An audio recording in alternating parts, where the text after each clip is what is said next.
saya akan membawakan alur cerita sebuah series asal Amerika berjudul Snowpiercer. Sebelumnya saya peringatkan dulu bagi yang belum nonton series yang satu ini, silahkan nonton terlebih dahulu karena video ini 100% spoiler. Tapi awas ya, adik-adik yang masih di bawah 18 tahun belum boleh nonton series aslinya, dikarenakan mengandung banyak adegan dewasa dan juga LGBT. Dan satu lagi, sebelum lanjut saya ingetin ini cuman film. Yang baik-baiknya silakan diambil dan yang buruk-buruknya dibuang saja.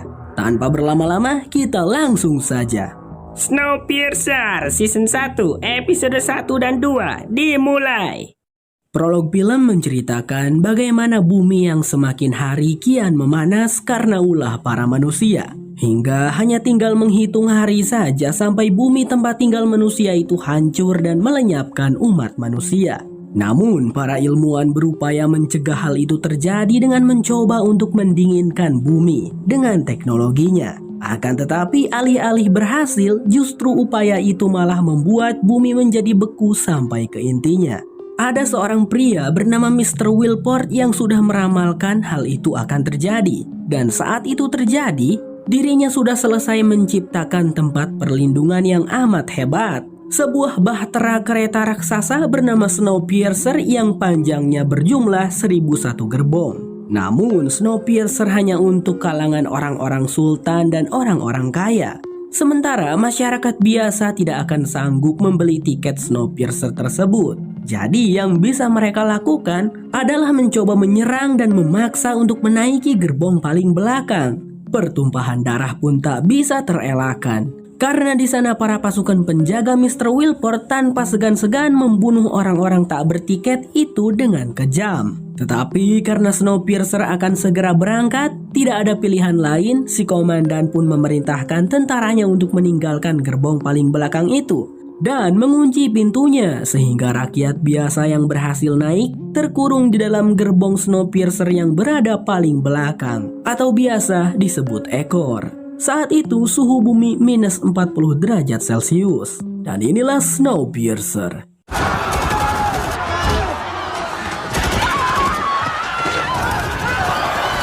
Snowpiercer departs. Snowpiercer departs at precisely 0 hours.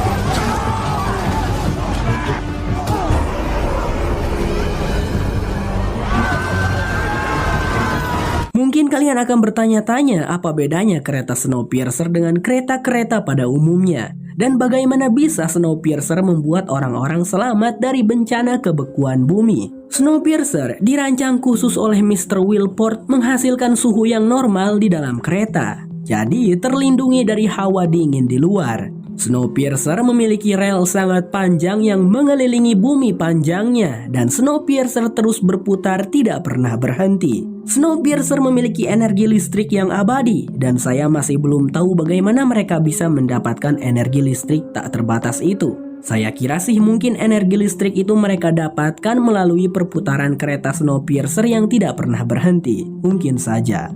Singkat cerita, 7 tahun telah berlalu dan kereta Snowpiercer masih melaju dengan selamat. Suhu bumi saat ini minus 120 derajat Celcius. Lalu scene akan berfokus pada gerbong paling belakang yang disebut ekor, di mana para rakyat-rakyat biasa masih tinggal di sana. Gelap, pengap, dan kotor. Tapi masih mending daripada harus berada di luar yang suhunya amat sangat dingin, sampai-sampai bisa membekukan semua yang ada. Untuk makanan, setiap hari mereka hanya diberikan makanan berupa jeli keras berwarna hitam yang rasanya tidak enak. Tapi daripada kelaparan, mereka semua tidak punya pilihan lain. Ini adalah Layton, tokoh utama dalam film ini. Karakternya cerdas, pintar, dan kuat, namun cukup emosional. Saat ini Layton bersama teman-temannya sesama gerbong ekor sedang merencanakan pemberontakan. Mereka sudah muak dengan Mr. Wilport dan berniat mengambil alih Snowpiercer. Di situ Layton kurang setuju, karena ia merasa bahwa mereka harus lebih mempersiapkan rencana dengan matang. Mereka belum tahu seperti apa di depan sana yang akan mereka hadapi. 4 tahun yang lalu mereka pernah memberontak dan yang terjadi adalah banyak dari mereka yang mati. Lalu 13 orang tangannya dipotong sebagai hukuman. Namun Pike dan yang lainnya sudah tak bisa lagi menunggu. Jatah makanan yang diberikan untuk mereka terus berkurang semakin hari. Ditambah lagi para wanita di gerbong ekor semuanya disteril sehingga mereka tidak bisa memiliki keturunan. Hanya tinggal menunggu waktu saja sampai mereka semua tua, sakit-sakitan, lalu meninggoy. Tidak ada keadilan untuk warga gerbong ekor. Sehingga di situ Layton pun tidak punya pilihan lain selain mengikuti rencana Pike dan teman-temannya. Right. One tail, Leighton. One tail. One tail. One tail. Untight. One tail. One tail. One tail, man.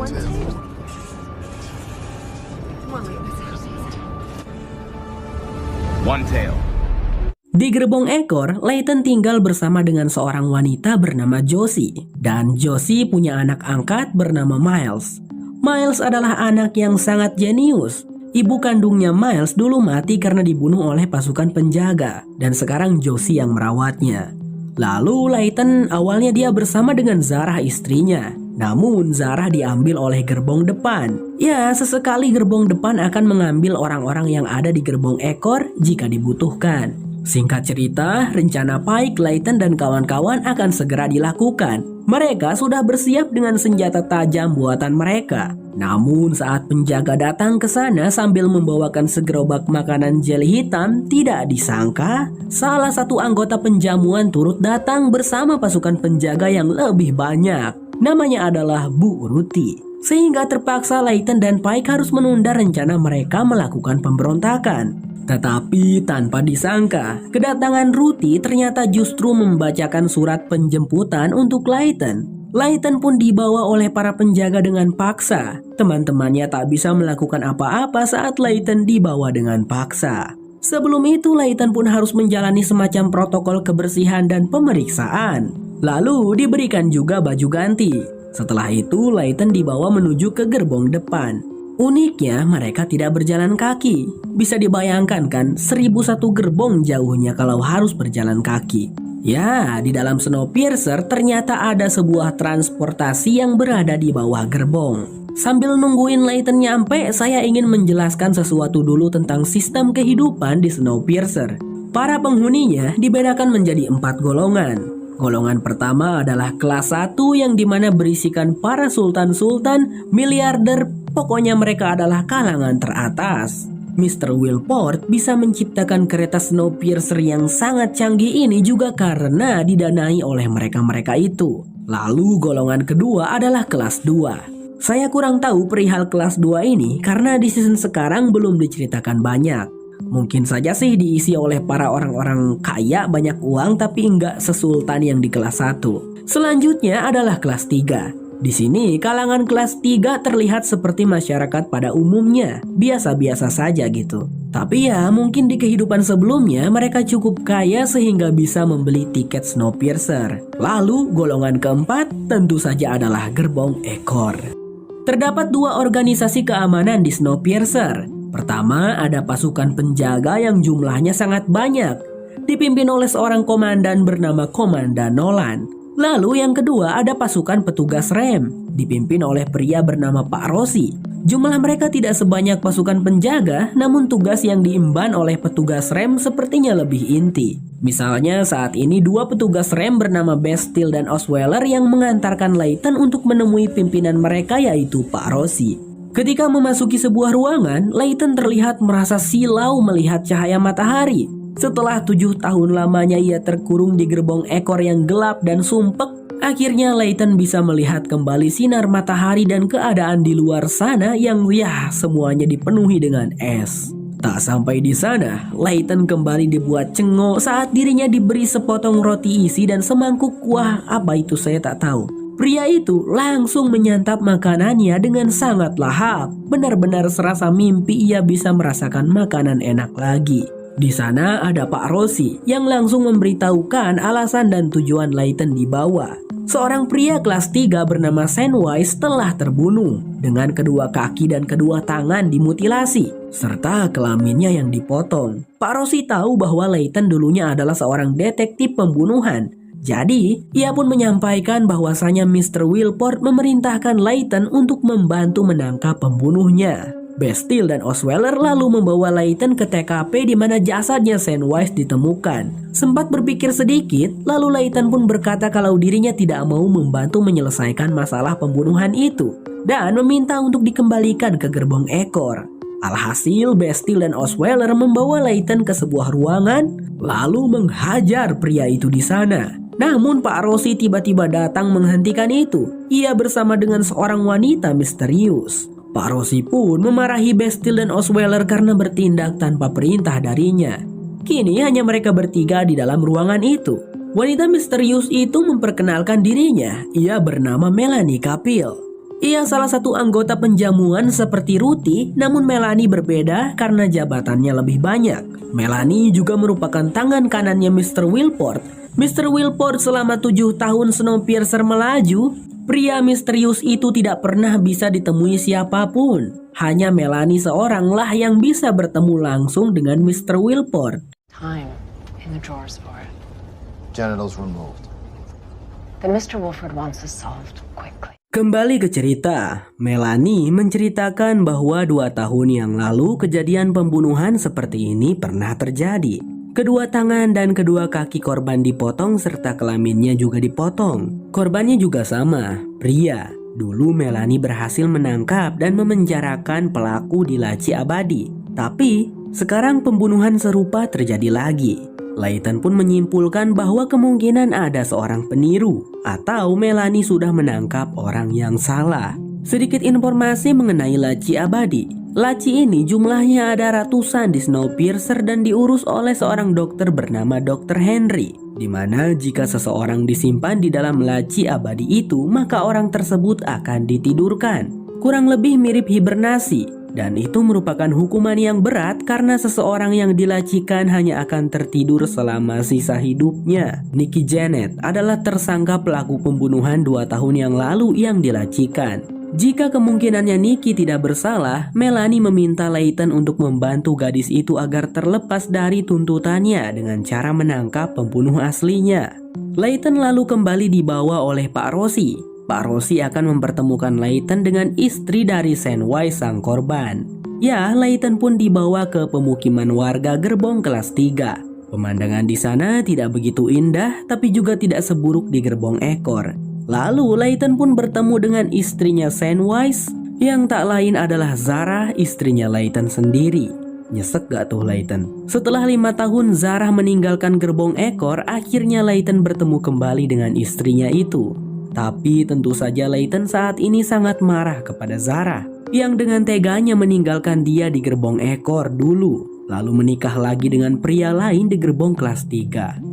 Zara pun balik marah pada Layton. Dulu saat kebekuan bumi dimulai, ia hanya ingin mati saja bersama keluarga mereka. Namun Layton bersikeras membawa Zara ke Snowpiercer hingga harus berakhir hidup menderita di gerbong ekor. Lebih baik mati saja daripada di sana, ucap Zara. Ia sama sekali tidak menyesal meninggalkan Layton di gerbong ekor. Tapi memang bagong sekali si Zara ini. Dia juga yang melaporkan tentang Layton yang seorang mantan detektif pembunuhan, agar Layton bisa membuktikan kalau Zara tidak bersalah. Karena saat ini Zara menjadi tersangka utama atas pembunuhannya Sandwise. Setelah itu Pak Rossi kembali membawa Layton, kali ini ke sebuah gerbong pertanian yang dimana di sana terdapat tanaman buah-buahan yang melimpah. Ada 130 lebih gerbong pertanian seperti itu. Lagi-lagi Layton dibuat terkagum-kagum melihatnya. Sedikit informasi, ada 130 gerbong pertanian seperti itu. Melanie pun datang dan menemui Layton lagi untuk menanyakan apakah Layton bersedia memecahkan kasus pembunuhan ini. Karena sebenarnya masalah ini sangat fatal dan bisa menyebabkan ketertiban di Snowpiercer terganggu. Ditambah lagi tidak ada satupun detektif pembunuhan di Snowpiercer kecuali Layton seorang. Dan Melanie menawarkan untuk pengangkatan Layton menjadi orang kelas 3. Lalu Layton pun berkata ia bersedia dengan syarat orang-orang di gerbong ekor juga harus dipindahkan ke kelas 3. Namun tentu saja di situ Melanie menolaknya mentah-mentah. Karena Melanie beralasan itu akan merusak keseimbangan Snowpiercer.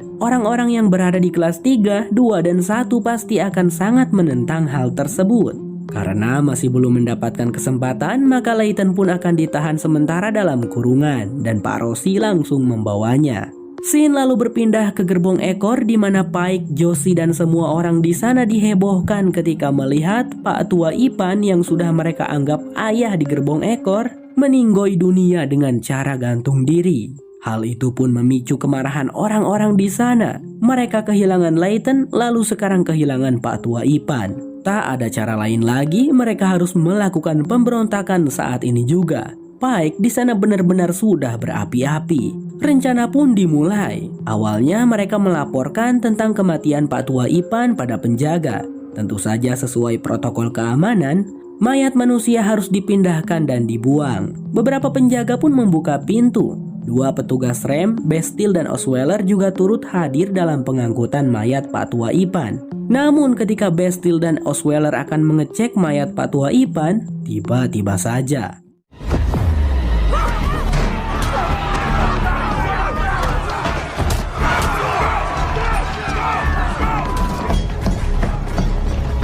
lalu terjadilah aksi pemberontakan di sana. Pike, Josie dan orang-orang gerbong ekor berusaha melumpuhkan dan membunuh para pasukan penjaga. Osweiler di sana untungnya berhasil melarikan diri. Satu persatu pasukan penjaga mereka bunuh. Salah satu di antara mereka ada seorang pria kuat iman bernama si Udin. Maksud saya kuat tenaganya gitu. Layaknya seorang fighter, Udin menghabisi beberapa pasukan penjaga sekaligus hanya sendirian saja saking kuat dan OP-nya.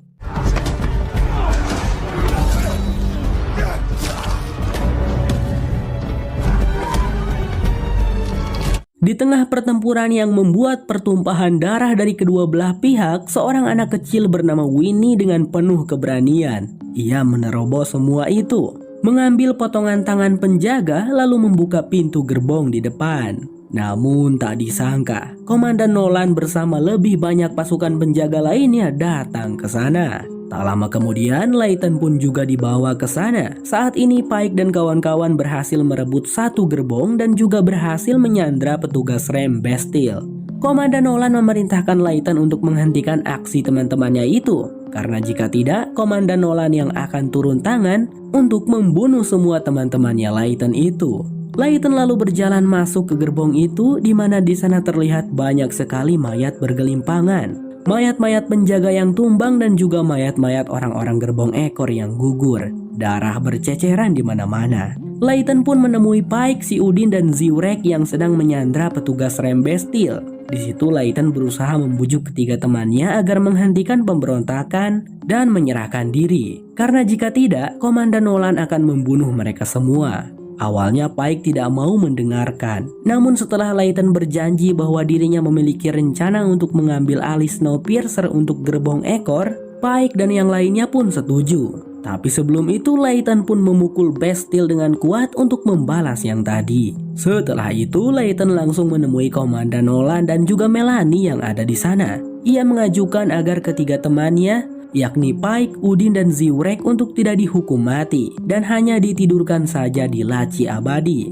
Layton berjanji akan menyelesaikan kasus pembunuhan Sandwise jika permintaannya itu dituruti. Dan untungnya Melanie menyetujuinya. Beberapa saat kemudian, Melanie terlihat kembali ke ruangan mesin tempat kediaman Mr. Wilport, di mana tak sembarang orang bisa masuk ke sana, hanya para engineer yang boleh, termasuk Melanie. Diperlihatkan Melanie yang melepas pakaian formalnya itu dan kini ia hanya mengenakan hoodie layaknya sedang bersantai di rumah. Wanita itu lalu menemui seorang pria yang sedang mengemudikan Snowpiercer. Awalnya saya kira itu adalah Mr. Wilport. Ternyata bukan, pria itu bernama Ben yang merupakan salah satu engineer. Mengejutkan karena rupanya Mr. Wilport tidak ada. Melanie lah yang selama ini memimpin dan melajukan Snowpiercer. Dibantu kedua engineer-nya, Ben dan satu lagi, Jappy. You have the train, Mr. Wilford. No more wood chips. No more wood chips. Scene pun memperlihatkan bagaimana ketiga rekannya Layton, Pike, Ziwrek dan Udin ditidurkan dan dimasukkan ke dalam laci abadi. Sementara di belakang sana di gerbong ekor, Ruthie datang bersama beberapa penjaga mengumumkan hukuman pembuntungan tangan pada anak kecil bernama Winnie yang telah membantu pemberontakan.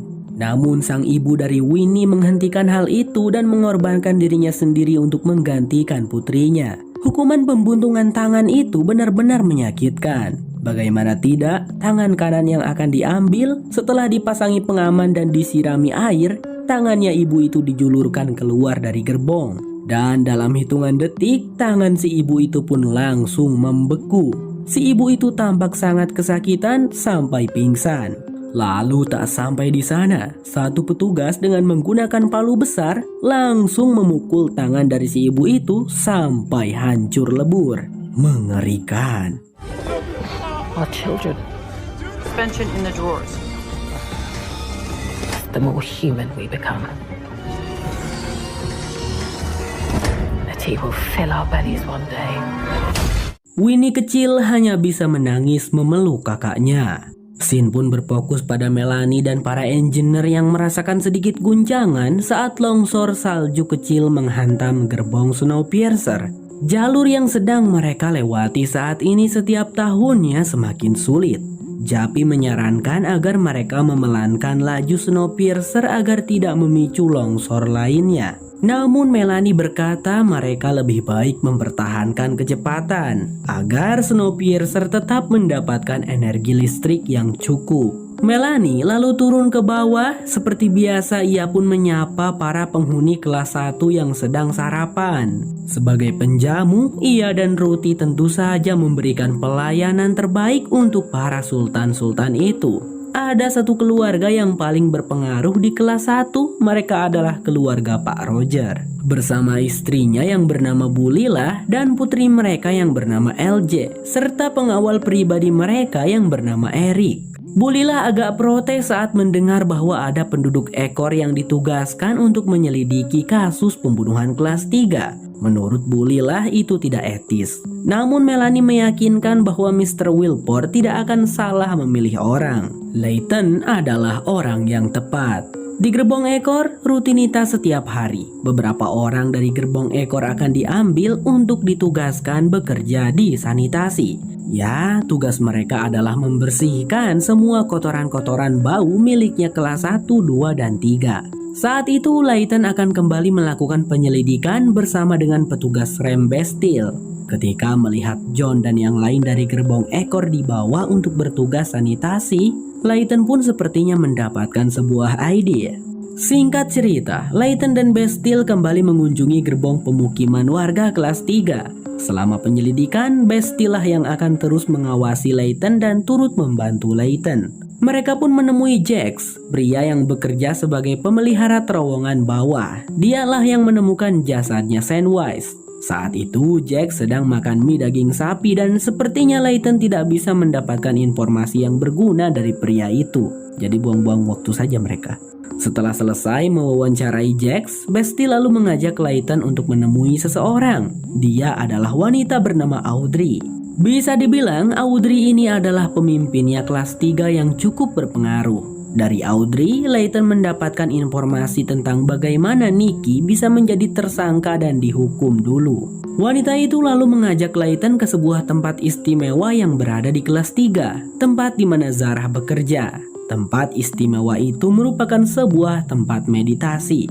Audrey pun meninggalkan Layton bersama dengan Zarah di sana, dan rupanya di situ Zarah memberikan informasi yang berguna untuk Layton.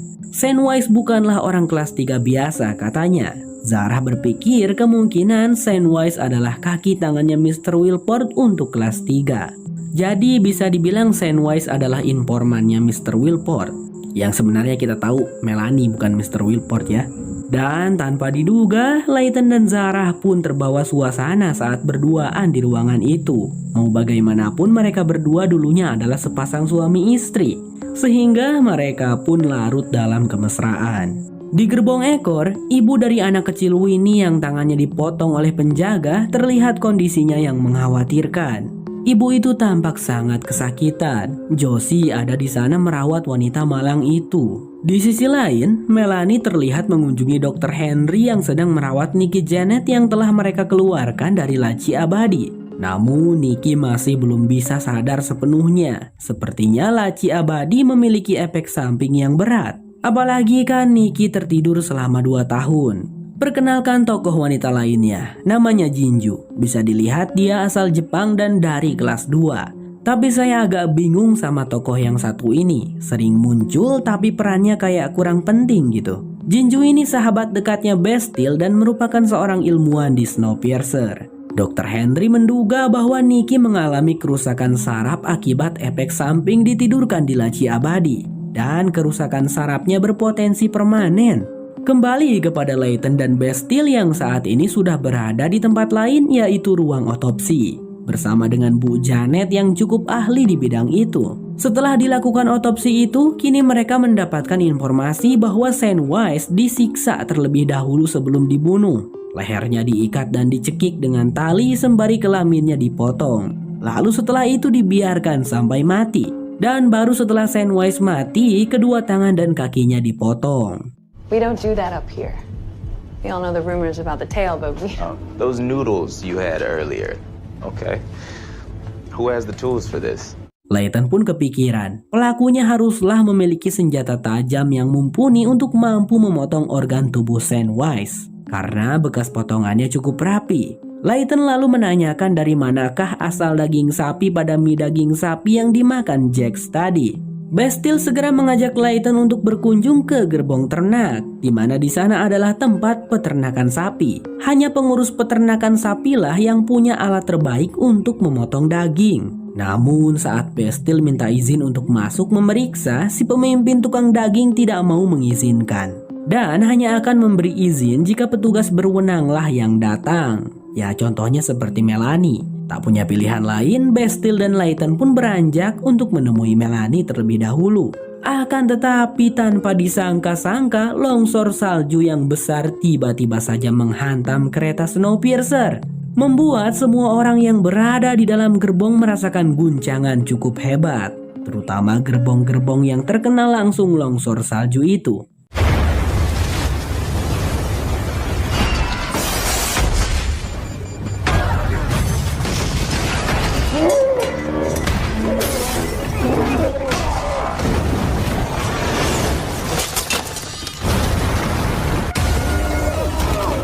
Dalam hitungan detik, tidak butuh waktu lama, seluruh isi di dalam gerbong itu, orang-orangnya maupun sapi-sapinya langsung mati membeku. Mengerikan bukan? Layton dan Bastille pun sangat terkejut melihat itu dan juga merasa lega karena mereka tadi tidak diizinkan masuk.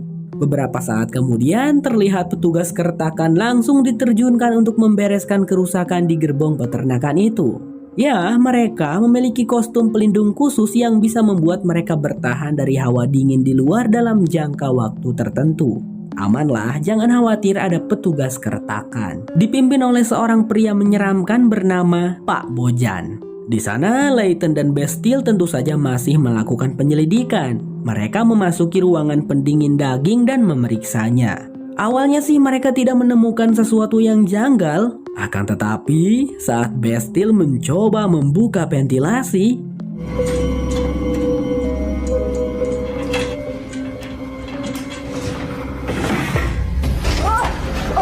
ternyata memang benar di sanalah tempatnya kaki dan tangan Sandwise berada. Mungkin para tukang ternak itu ada sedikit hasrat-hasrat kanibal. Bastille pun segera melaporkan itu pada Pak Rossi melalui telepon. Bastille pun yakin bahwa pelakunya adalah para tukang ternak. Tapi bagaimana para tukang ternak, mereka sudah pada meninggoy. Namun di situ Layton punya pendapat lain. Memang benar iya para tukang ternaklah yang memotong tangan dan kakinya Sandwise untuk jadi bahan makanan mereka. Tapi tidak ada gunanya kan mereka menyiksa Sandwise dan memotong kelaminnya. Itu artinya Sandwise disiksa dan dibunuh oleh orang lain. Lalu para tukang ternak menemukan jasadnya Sandwise sesudahnya. Benar juga. Berpindah ke gerbong ekor, Ruthie bersama para pengawalnya kembali berkunjung. Kali ini wanita itu mengumumkan bahwa Mr. Wilport kembali melakukan perekrutan pada anak-anak gerbong ekor. Ruthie pun memanggil nama mereka satu persatu. Dan Miles juga termasuk salah satu anak yang dipanggil. Namun Ruthie berkata di sana tidak ada unsur paksaan. Kalau sang anak tidak mau atau keluarganya tidak mengizinkan, tidak apa-apa. Ya, tapi tampaknya para ibu yang anaknya dipanggil merasa sangat bersyukur. Mereka senang anaknya bisa pergi ke gerbong depan dan tidak lagi menderita di gerbong ekor. Josie terlihat berbicara berdua dengan Miles, menanyakan apakah Miles bersedia. Dan Miles mengiyakan. Anak itu ingat perkataan Layton bahwa mereka harus memiliki koneksi dan informan di kelas atas. Dan Miles bertekad untuk pergi agar bisa membantu penduduk ekor dari gerbong depan. All right. Not anymore.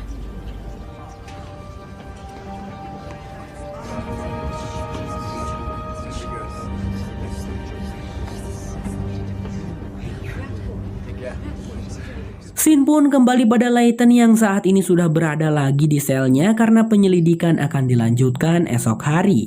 Saat ruangan itu sudah sepi, Layton pun mulai beraksi. Pria itu merobek bajunya, lalu disobekkan bajunya itu Layton membuat informasi tentang gerbong-gerbong yang ada di depan, semacam denah. Lalu Layton dengan mudahnya membobol pintu selnya menggunakan klip kertas. Segeralah ia keluar dari ruangan itu. Di koridor, Layton dengan tergesa-gesa membuat sebuah gambar panah, lalu menjatuhkan sobekan baju berisi denah gerbong agak jauh di depan. Setelah itu, Layton langsung sembunyi. Dan tak lama, rombongan penjaga pun datang. Mereka sedang membawa John dan yang lain untuk dipulangkan ke gerbong ekor setelah selesai bertugas di sanitasi. Get back in the tail.